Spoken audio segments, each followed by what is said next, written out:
Hello, my beautiful people. Hope you're doing great. The federal government's choice to give millions of Americans who depend on Social Security benefits significant financial support has generated discussion and optimism. This innovative program, which is being implemented across the country, promises those in most need not only a lifeline but also a sizable monetary infusion. However, as with any significant policy reform, there are complexity and issues that must be resolved.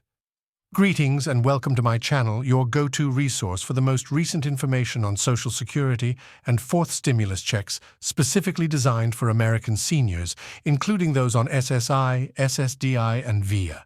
I hope everyone is doing well. Let's get right in and work on it. For years, politicians and activists have been warning of the inadequate benefits provided by existing programs such as Supplemental Security Income, SSDI, Social Security Disability Insurance, and the AFF benefit for veterans. These payments frequently don't go far enough to cover the rising prices of necessities like housing, healthcare, and utilities. Since the COVID-19 pandemic announced automatic $1,900 installments and additional $2,800 direct payments, many victims have been caught in a circle of poverty and financial uncertainty. There's hope for a revolutionary development. These payments are intended especially for people who primarily depend on Social Security, such as those who receive retirement benefits from the program at age 62. Veterans and their families, SSDI recipients, and SSA recipients who depend on VIA benefits. The significance of these payments for several beneficiaries cannot be overstated. Millions of people could be lifted out of poverty and given a much-needed financial cushion, improving their quality of life and enabling them to meet their basic needs with dignity. However, with such a monumental program, there are concerns about its affordability and long-term sustainability. This cash infusion could mean the difference between struggling to make ends meet and achieving some semblance of financial stability. As we dig deeper into the implications of these payments, it's important to take into account not just the immediate relief they offer, but also their potential long-term impact on individuals, communities, and the broader economy. Critics worry about the strain on the Social Security Trust Fund and the wider implications for the nation's fiscal health, but proponents argue that investing in the financial well-being of vulnerable populations is not only a moral imperative, but also an economic necessity. The news of these direct payments has been met with relief and thanks from many quarters, but there are legitimate worries over the scheme's viability and affordability. The size of these payments, according to critics, could put undue strain on the Social Security Trust Fund and worsen the country's budget deficit. Additionally, if systemic changes don't take place, the Social Security Trust Fund is projected to become insolvent by 2035, which heightens the urgency of carefully weighing the program's financial implications.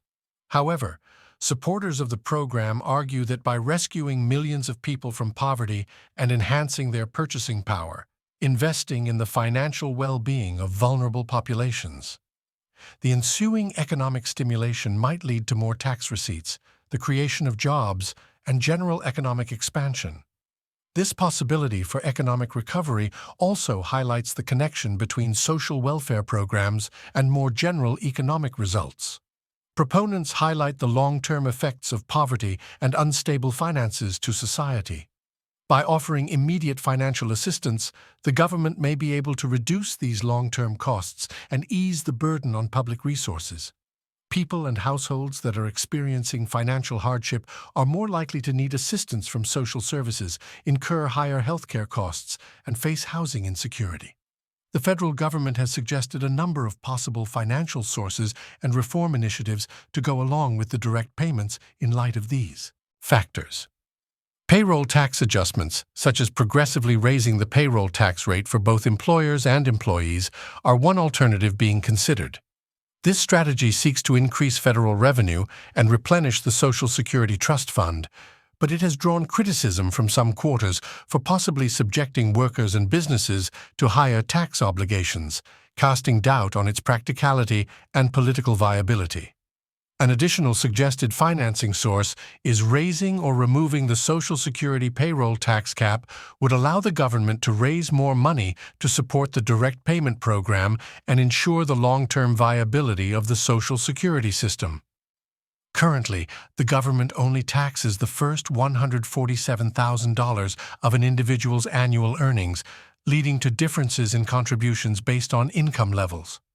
Furthermore, experts advise that rather than relying exclusively on government bonds, a portion of the Social Security Trust Fund should be invested in diversified portfolios that include stocks and bonds. This approach could potentially yield higher returns and strengthen the fund's reserves over time, providing a proactive means of addressing the fund's projected insolvency. Additionally, progressive benefit plans are being explored as ways to more efficiently, by modifying benefit levels according to income and wealth thresholds, the government might more efficiently distribute resources and possibly lower program costs overall. This would allow them to focus resources on people who have the greatest financial need. In order to generate additional revenue for the government to support direct payments, proponents of tax reform have called for larger tax reforms like the implementation of a wealth tax or the closing of loopholes that allow high-income individuals and corporations to lower their tax obligations. Support Social Security and address larger budgetary issues, but putting these funding mechanisms and reform measures into practice is not easy. To enact significant change, we must carefully navigate political considerations, stakeholder interests, and competing priorities. Additionally, any changes to federal budget policies and Social Security must be equitable, transparent, and planned to minimize unintended consequences for the most vulnerable populations. It's critical to realize that the amount that each person receives from these direct payments varies based on a number of variables, including their age at the time of benefit application, the length of time they contributed to the system, and the average amount they received from Social Security while working. According to the Social Security Administration, SSA, seniors can get up to $270 per month if they retire before reaching their full retirement age, which is normally 62 years old. They can increase their monthly income to $3,820 by delaying retirement until they reach full retirement age and receiving benefits from withdrew. Most older workers are eligible for Social Security taxes after they earn 40 credits or have contributed to the insurance program system for 10 years or more. Additionally, beneficiaries should take into account the possibility that younger people with shorter work histories may qualify for survivor or disability benefits. It's important to remember that the minimal amount needed to be eligible for a credit frequently increases annually. The United States Retirement Program provides 4 rounds of payments each month, so be sure to check out the Social Security payment dates for 2024. June saw the official confirmation of the monthly payment plan for seniors, which is based on the year that seniors registered for benefits and the day they were born. The federal government's proposal to give Social Security recipients substantial financial assistance is a significant step in the right direction toward addressing poverty and financial insecurity among vulnerable populations, but it will only be successful if its affordability, sustainability, and wider economic implications are carefully considered by looking into innovative funding sources and reform measures. While the proposed direct payments aim to provide much-needed comfort to Social Security claimants' policy, makers may guarantee that these payments not only provide immediate relief but also build the groundwork for a more sustainable and equitable social welfare system. Recognizing the many viewpoints and worries regarding this project is essential. Critics have made legitimate concerns over the possible burden on the Social Security Trust Fund and the wider consequences for the financial stability of the country. The size of the payouts and the government's current financial difficulties. The Social Security Trust Fund is already expected to be solvent by 2035, are 2 of the main points made by those who doubt the program's viability. The program's long-term sustainability problems could get worse if these sizable direct payments increasingly drain the fund reserves. Furthermore, detractors contend that the expense of these payments may exacerbate the already widening budget deficit and trigger a more serious fiscal crisis if proper funding sources or reforms are not implemented. Proponents of direct payments argue that strengthening the Social Security system should be a priority. However, they also highlight the economic benefits of lifting millions out of poverty, increasing purchasing power, and stimulating economic growth. This could lead to increased tax revenue, job creation, and reduced long-term costs of poverty and financial instability.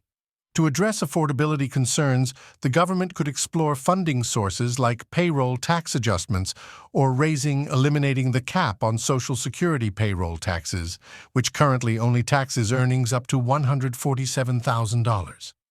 While critics argue that higher payroll taxes could burden businesses and employees, supporters believe it could replenish the Social Security Trust Fund and promote economic growth.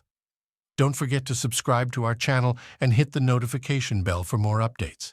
Take care, stay safe, and let's continue the conversation on how this increase can positively impact your financial situation. See you in the next video.